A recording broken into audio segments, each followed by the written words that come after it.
The corridor was silent, except for the echo of his boots on marble. David Chen had walked these halls for 12 years as a royal guard, and he knew every painting, every vase, every shadow. But tonight something was different. It was 2:47. In the morning, when he noticed the door to the West Gallery standing slightly open, his pulse quickened. That door was never open. Not at this hour. Not without authorization. David's hand moved to his radio, then stopped. Protocol said to call it in immediately, but something made him pause. Maybe it was instinct. Maybe it was the faint sound of movement inside the gallery, careful, deliberate. Wrong? He pushed the door wider and stepped inside. The gallery was dark, except for moonlight streaming through tall windows. Shadows danced across portraits of kings and queens who had ruled centuries ago. And there, in the center of the room, stood a figure examining something on a table. The man wore expensive clothes. His posture was confident, almost casual, as if he belonged here. But David knew every person authorized to be in this wing after hours. This man wasn't one of them. "Stop right there," David said, his voice cutting through the silence. The man turned slowly. No panic. No fear. Just a calm smile that made David's stomach tighten. In the dim light, David recognized the face. Everyone in the palace knew that face. Tom Parker. Queen Camilla's stepson. "Good evening, officer," Tom said smoothly. "Just appreciating some family history." But David's eyes had already moved to the table. A velvet cloth lay bunched to one side, and there, gleaming in the moonlight, sat the Harrington diamond brooch piece that had belonged to Queen Victoria herself. Worth millions, irreplaceable, and beside it, a small leather case. Open, empty. Sir David said carefully, "I need to ask you to step away from the table." Tom's smile didn't fade. "I think there's been a misunderstanding." "I don't think so." Before you hear what happened next, if you love stories that expose secrets and shake the powerful, hit that subscribe button. You won't want to miss where this goes. The tension in the room thickened. Tom Parker wasn't just anyone. He was connected to the highest levels of the royal family. One wrong move, one false accusation, and David's career would be over. Maybe worse. But the brooch sat there between them. A silent witness. "That case," David said, nodding toward the empty leather box. "What was in it?" "Nothing that concerns you." "Everything in this gallery concerns me. It's my job to protect it." Tom's expression shifted. The friendliness drained away, replaced by something colder. "You have no idea what you're interfering with. Then explain it to me." "I don't need to explain anything to a guard." The word stung. Guard. Not officer. Not by name. Just a guard. Disposable. Forgettable. David reached for his radio again. This time he didn't hesitate. "Control, this is Chen. I need a supervisor in the West Gallery immediately." Tom moved fast. He grabbed the brooch from the table, his hands no longer casual, but urgent. "You're making a terrible mistake." "Put it down, sir." "Do you know who I am?" "Yes, sir." "Put the brooch down anyway." For a moment, Tom stared at him. David could see the calculation in his eyes, the weighing of options, the decision forming. Then Tom did something David didn't expect. He laughed. "You really have no idea what you've stumbled into," Tom said quietly. "By morning, you'll wish you'd just walked away." The radio crackled to life. Footsteps echoed in the corridor outside, and David realized that finding Tom Parker in the gallery wasn't the beginning of this story. It was just the moment everything started to unravel. Asterisk. Supervisor Margaret Ross arrived within 90 seconds. She was a 20-year veteran with sharp eyes and zero tolerance for palace drama. She took one look at Tom Parker holding the brooch, and her face went blank. "Mr. Parker," she said evenly, "please place the item back on the table." "Margaret," Tom said, using her first name like they were old friends. "There's been a confusion. I will simply place it on the table. Now." The command in her voice left no room for charm. Tom set the brooch down, but his eyes never left David. There was a promise in that look. A threat. Margaret examined the brooch, then the empty case. She picked up her radio. I need the head of security and the curator on duty. West Gallery. Immediate priority. Tom's jaw tightened. This is ridiculous. I have every right to be here. At 3 in the morning? In a restricted gallery. With historical artifacts removed from their secure display. I'm family. That's not how any of this works, sir, and you know it. Within 10 minutes, the gallery was filled with people. Security, curators, palace officials, and hastily thrown-in clothes. And standing in the corner, watching everything with those cold eyes, was Tom Parker. David gave his statement 3 times. Each time he felt the weight of what he'd done growing heavier. He'd confronted a member of the royal family. He'd called it in. He'd made it official. There was no walking this back. The head curator, an elderly woman named Dr. Eleanor Hastings, examined the empty case with trembling hands. The Empress pendant, she whispered. It's gone. The room went silent.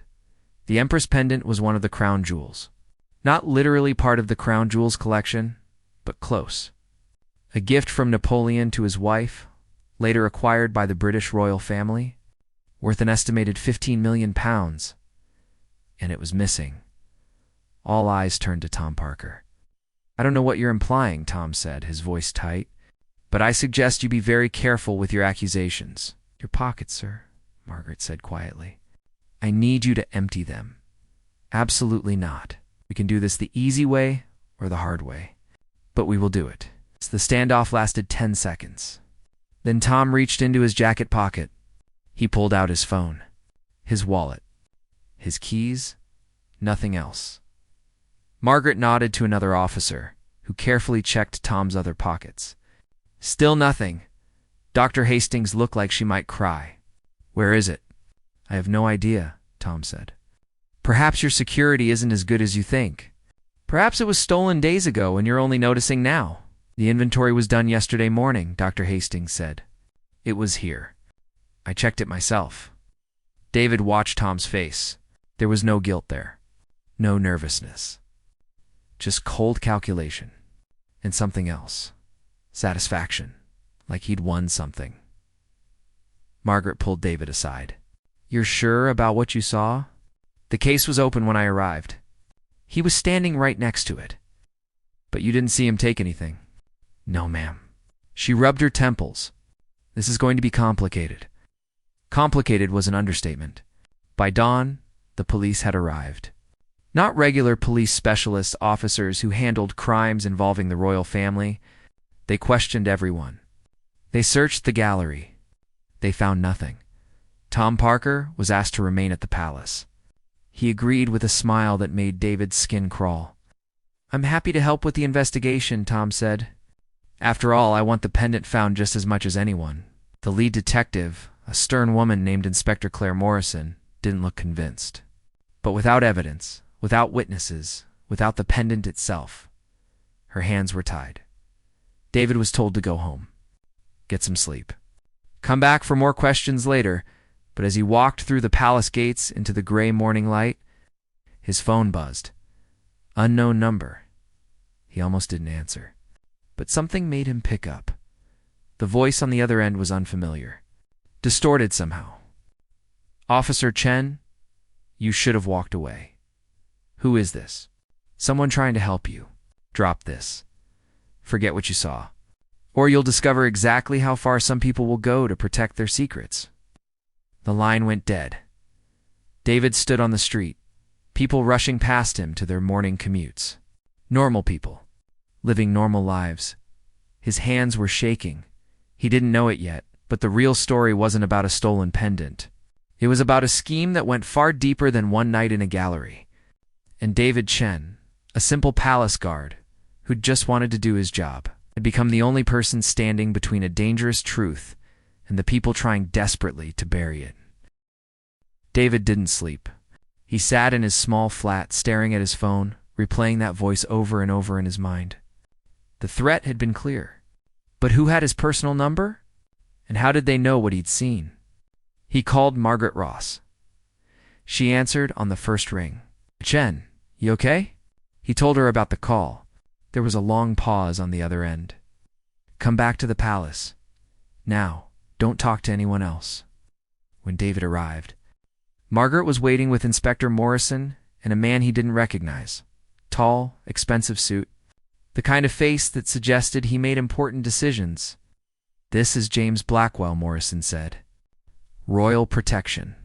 He needs to hear everything." David repeated the story. The call. The threat. The distorted voice. Blackwell listened without interruption. Then he leaned forward. "Officer Chen, what I'm about to tell you doesn't leave this room." David nodded. "Tom Parker isn't just a stepson with sticky fingers. We've been watching him for 6 months. We believe he's been systematically selling royal artifacts through a private network. Small items at first, things that wouldn't be missed immediately. But recently, he's gotten bolder. Why hasn't he been arrested? Because we don't have proof. Everything's been careful, clean, until last night." The pendant, David said. "Exactly. If we can find it, if we can trace it to him, we can bring down the entire operation. But he's smart. He didn't have it on him. He ditched it somewhere between you confronting him and security arriving." Margaret crossed her arms. "So what do? We find the pendant before it disappears forever, and we keep Officer Chen alive while we do it." The words hung in the air. "Keep him alive? You think they'd actually hurt me?" David asked. Blackwell's expression didn't change. "These artifacts are worth millions. The people buying them? They don't operate by normal rules. If you're a threat to their operation, then yes. I think they'd do whatever necessary." David felt cold. He'd signed up to protect the royal family, to stand at doors and walk corridors. Not to become a target, but he thought of that pendant. Centuries of history.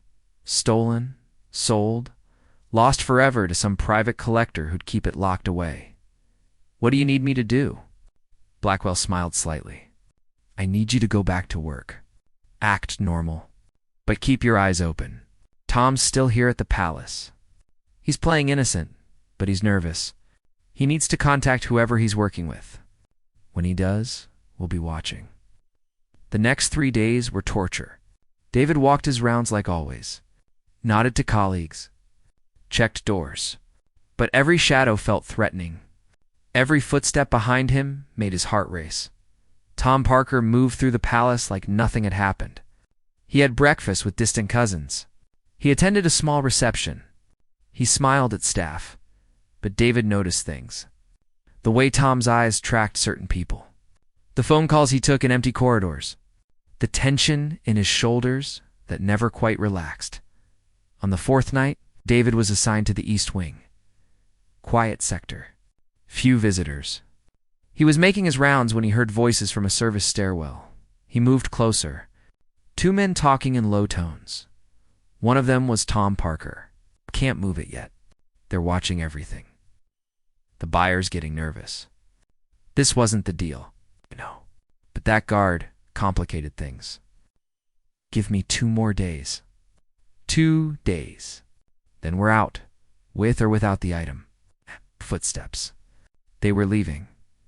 David pressed himself against the wall, heart hammering. He watched as Tom emerged from the stairwell, followed by a man in a maintenance uniform. Someone who belonged here.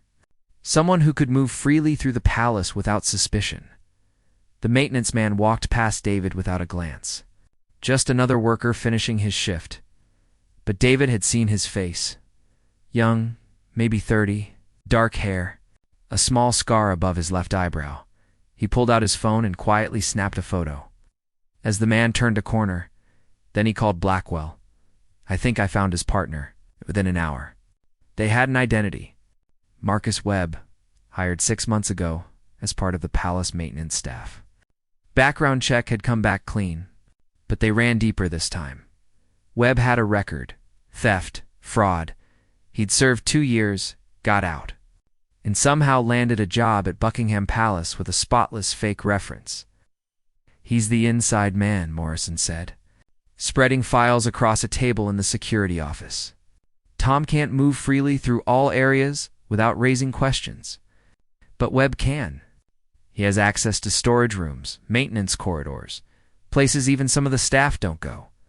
"So the pendant is somewhere in the palace," David said. "Hidden, waiting to be moved. Blackwell looked at David. You heard Tom say 2 days? That's our window. We search every space Webb has access to, quietly, and we watch both of them around the clock. But that night, as David finally returned to his flat, exhausted and wired on adrenaline, he found something that made his blood turn to ice. His door was unlocked. He always locked it. Always. He pushed it open slowly. Everything looked normal. Nothing disturbed. Nothing taken until he saw the kitchen table. Sitting in the center was a small velvet box. The kind, expensive jewelry comes in. David opened it with shaking hands. Inside was a single white chess piece.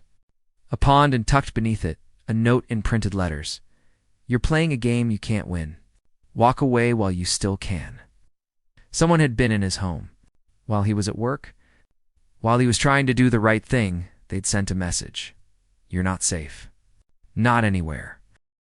Blackwell moved David to a safe house that same night. Small apartment in North London, guarded, secure. But David barely noticed his surroundings. He kept thinking about that chess piece, that note. They'd been in his home. They knew where he lived. Where he slept. We'll get them, Blackwell said. But I need you focused. Can you do that? David nodded, though he wasn't sure it was true. The next morning, the palace was buzzing. Word had leaked to the press, not about the pendant specifically, but about an investigation involving royal property. Reporters gathered at the gates. Questions flew. The palace released a careful statement, an internal review of inventory procedures. Nothing criminal, nothing to worry about. But inside those walls, the pressure was building. Tom Parker held a press conference of his own. Standing outside the palace, microphones everywhere, he spoke with wounded dignity. I'm cooperating fully with investigators. These accusations are baseless and hurtful. I would never betray my family's trust. He played it perfectly, the wronged stepson. The victim of overzealous security, public opinion started to shift. People wondered if maybe this was all a misunderstanding. Maybe that guard had made a mistake. Maybe Tom was innocent. David watched the press conference from the safe house, his stomach churning. Tom was winning. Without proof, without the pendant, this entire investigation would collapse, and Tom would walk away free. That afternoon, Blackwell came back with news. We've been through every space Webb has access to. Storage rooms. Electrical closets. Nothing. It has to be there, David said, unless it's already gone. Maybe they moved it before we could lock things down. No, Tom said, 2 days. We heard him. Can't move it yet, which means it's still somewhere we haven't looked. Morrison joined them, carrying a set of blueprints. Palace floor plans. She spread them across the table. We've marked every area Webb's clearance allows, but there's something odd. She pointed to a section in the basement level. His corridor here. It's marked as restricted access. Webb shouldn't be able to go there, but 3 weeks ago he requested a master key, said he needed to check a water leak. Was there a leak? Blackwell asked. No, plumbing supervisors said everything was fine, but Webb had the key for 2 days before returning it. They all looked at each other. That's where it is, David said. They went that night, a small team. Quiet, no announcements, no radio chatter that could be intercepted. The corridor was old. Original palace construction. Brick walls. Low ceiling. Pipes running overhead. It smelled of damp and age. They moved slowly, checking every door. Storage mechanical, empty rooms filled with forgotten furniture. And then, at the end of the corridor, they found a door that shouldn't be there. Or rather, a door that wasn't on the modern blueprints. An old service entrance, probably sealed off decades ago, except the lock was new. Blackwell gestured for silence. He picked the lock carefully, and the door swung open. Inside was a small room. Empty except for a metal shelf unit. On the bottom shelf, wrapped in cloth, was the Empress pendant. But that wasn't all. Next to it were 6 other pieces. A diamond bracelet. An emerald ring. A gold snuff box. All royal property. All missing from various collections over the past year. My God, Morrison whispered. This is everything. They photographed it all. Documented it. It's called in forensics. Tom Parker was arrested at 6 a.m. the next morning. Marcus Webb was picked up an hour later at his flat, where they found records of buyers, payment schedules, and communications that outlined the entire operation. It was over, or it should have been. That evening, as David sat in the safe house, finally allowing himself to feel relief, Blackwell arrived with an expression David had never seen before. Fear, we have a problem. What problem? We got them. We got everything. We got the pendant. We got the artifacts. We got Tom and Webb. Blackwell sat down heavily, but when we examined Webb's records, we found something. He wasn't working alone. Tom wasn't the organizer. He was just the access point. What do you mean? Someone else set this up. Someone with real power. Someone who could arrange fake backgrounds for Webb. Someone who could get information about palace security. Someone inside the royal household. David felt cold again.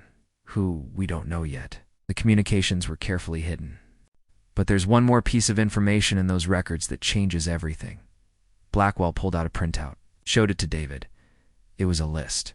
Names, dates, amounts. And at the top, flagged in red, was a single line. Loose end, Chen, handled by end of week. David stared at it, his name, right there. They were planning to kill me, not were. Whoever's behind this is still out there. And with Tom and Webb arrested, they're going to panic. Loose ends become liabilities. So what do I do? Blackwell met his eyes. We use you as bait. The plan was simple. It's terrifying. David would return to work, make himself visible. Draw out whoever was behind this. You'll be protected every second, Blackwell promised. Undercover officers, surveillance, we won't let anything happen to you. But David knew the truth. In a palace with hundreds of rooms and thousands of hiding places, protection was never guaranteed. Still, he agreed, because somewhere in these halls, someone wearing a friendly face was a killer. Someone who'd built a criminal empire behind smiles and tradition. And the only way to find them was to offer himself as a target. David returned to work 3 days later. The palace felt different now. Every smile seemed fake. Every greeting carried hidden meaning. He walked his rounds knowing that eyes were watching him, not knowing which ones wanted to help and which ones wanted him dead. The press had gone wild. Tom Parker's arrest was international news. Royal stepson and theft rings screamed the headlines. Photos of Tom being led away in handcuffs. Statements from the palace expressing shock and disappointment. But what the public didn't know was that the investigation was still ongoing. That Tom and Webb were talking, trying to cut deals, and that someone much more dangerous was still out there. David wore a wire. Blackwell's team could hear everything, but words wouldn't save him if someone decided to act. On his 4th day back, something shifted. He was in the portrait gallery when he noticed someone following him. Not obviously, just enough to maintain visual contact. Lady Catherine Bradford, a senior advisor to the Queen Consort. She'd worked in the palace for 15 years. Impeccable reputation. Close to the family, and she was watching him. David continued his rounds, acting natural. But his heart was pounding. Catherine approached him near the south corridor. Officer Chen, a moment please. Her voice was warm, friendly, but her eyes were calculating. Yes, ma'am. I wanted to personally thank you for your diligence during this unfortunate situation. Your actions have protected something very precious to us. Just doing my job, ma'am. Though I imagine it must have been difficult. Making such accusations against someone so well connected. There was something in the way she said it. A test, maybe. I reported what I saw. Nothing more. She smiled. Of course. Tell me, Officer Chen, do you enjoy working here? At the palace? The question seemed innocent. But David heard the threat underneath. Very much, ma'am. It would be a shame if anything jeopardized that.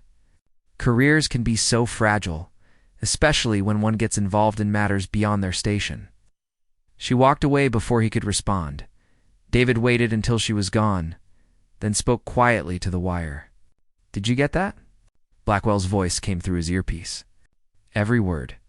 That was a warning, or a confession. Not enough, but it's a start. Keep pushing. That night, David couldn't sleep. He kept replaying the conversation. Lady Catherine's tone, her choice of words. Beyond their station, he pulled up everything he could find about her. Public information, service records, financial disclosures, nothing suspicious. Nothing that screamed criminal mastermind. But then he found something odd. A property record from 8 years ago. Lady Catherine had sold a small estate in Scotland. The buyer was listed as a private trust. The sale price seemed unusually high for the property's location and condition. David called Blackwell. "I think I found something." By morning, they had the full picture. The trust that bought Catherine's property was a shell company. The same shell company that had been used to pay Webb. The same one that appeared in encrypted messages on Tom Parker's hidden phone. Lady Catherine Bradford wasn't just involved. She'd orchestrated the entire operation. Why would she do it? David asked. She has a good salary. A prestigious position. Morrison pulled up Catherine's financial records. Look at the spending. Designer clothes. Multiple properties. A lifestyle that's well beyond what she earns. She's been living on credit for years, drowning in debt. So she started selling off pieces of the royal collection, Blackwell finished. Small items at first, testing the waters. Then she recruited Tom Parker, someone with access and a reason to need money, and Webb to do the actual moving of items. But we still can't prove it, David said. No, everything's carefully layered. Shell companies. Encrypted communications. She's smart. She'll have deniability built into every transaction. Morrison leaned forward. Unless we catch her in the act. In the act of what? We recovered all the stolen items. All the items we knew about. But what if there's more? What if she's already planning her next move? They went back through Webb's records. Carefully this time. Looking for patterns, and they found it. 3 days from now, there was a private reception at the palace. Minor royals. Foreign dignitaries. The kind of event where valuables were displayed but security was lighter because everyone present was supposed to be trusted. And on Webb's calendar, marked with a code they'd now decrypted, was a single word. Acquisition. She's going to steal something during the reception, David said. Blackwell nodded. One last score before everything collapses. She knows we're getting close. This is her exit strategy. The next 3 days were a blur of planning. They couldn't cancel the reception without tipping off Catherine. They couldn't arrest her without proof. They had to catch her in the act. David would be working security at the event. Watching, waiting, the night of the reception. The palace glowed with light and laughter. Guests in expensive clothes. Champagne flowing. String quartet playing softly. David stood at his post, eyes scanning the room. Lady Catherine was there, moving gracefully between guests, playing the perfect hostess, charming, elegant, and completely cold inside. The target became clear around 10 p.m., a display case in the West Salon. Inside it, the Rajasthan ruby necklace, on loan from a private collection in India, worth over 20 million pounds. Catherine drifted near the case. Several times, casual, natural, just admiring the piece. But David saw the calculation in her eyes. The timing of each approach, the way she positioned herself near the security camera's blind spots at 10:47. The lights flickered, just for a second, barely noticeable, but in that second, Catherine's hand moved to the case. Something metal in her palm. A tool. David moved fast. Lady Catherine, step away from the case. She turned, hand empty now. Smile, perfect. Officer Chen? Is something wrong? I need to check the display case. Security concern. Her eyes went hard. I think you're overstepping, ma'am. Please step back. Blackwell appeared from the crowd, no longer hiding. Morrison behind him. Lady Catherine Bradford, Morrison said quietly. We need you to come with us. For a moment, Catherine's mask slipped. David saw rage there. In fear. Then she composed herself. This is ridiculous. On what grounds? On the grounds that we found your fingerprints in the restricted corridor where the stolen items were hidden. On the grounds that we traced the shell company payments back to you. And on the grounds that you're currently holding a case opening tool designed specifically to defeat museum-grade locks. Catherine's hand was still clenched. Slowly, she opened it. The tool fell to the floor around them. Guests had gone silent. Watching, "I want my lawyer," Catherine said. "You'll get one. But first, you're under arrest." As they led her away, Catherine looked back at David. Not with anger, but with something like respect. "You should have walked away," she said softly. "You would have been fine. No one had to know." "I would have known," David replied. And it was over. This time, truly over. The trial lasted 6 weeks. The evidence was overwhelming. Financial records, communications, forensics, testimony from Tom Parker and Marcus Webb, both of whom took plea deals in exchange for cooperation. Lady Catherine Bradford maintained her composure throughout, never breaking, never showing emotion. But the jury saw through it. They saw someone who'd betrayed trust for money, who'd stolen history itself, guilty on all counts. Tom Parker got 4 years. Marcus Webb got 3. Lady Catherine got 12. The palace implemented new security measures, better inventory systems, more thorough background checks, stronger protocols. But the real damage wasn't to their security, it was to their trust. How do you protect history when the threat comes from inside? When the people who walk those halls every day might be the very ones stealing it? David was offered a promotion. Head of Internal Security. More money. More responsibility. He turned it down, not because he didn't want it, but because the last 2 months had changed him. He'd seen too much, done too much.